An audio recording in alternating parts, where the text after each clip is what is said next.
Top 4, Provincial Most Wanted Person na aresto ng Paranas PNP. Ang detalye ng balitang yan, ihahatid ni Patrolman Cristel Palafox.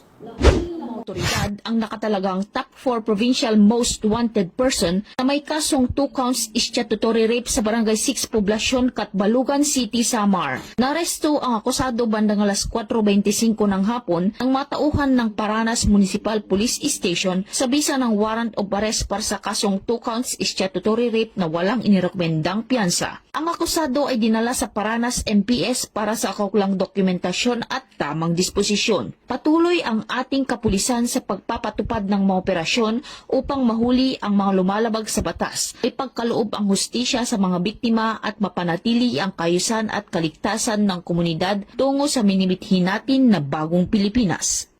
Mula dito sa Eastern Visayas, ako ang inyong PNN correspondent, Patrolwoman Palafox, alagad ng batas, tagataguyod ng Balitang Pulis.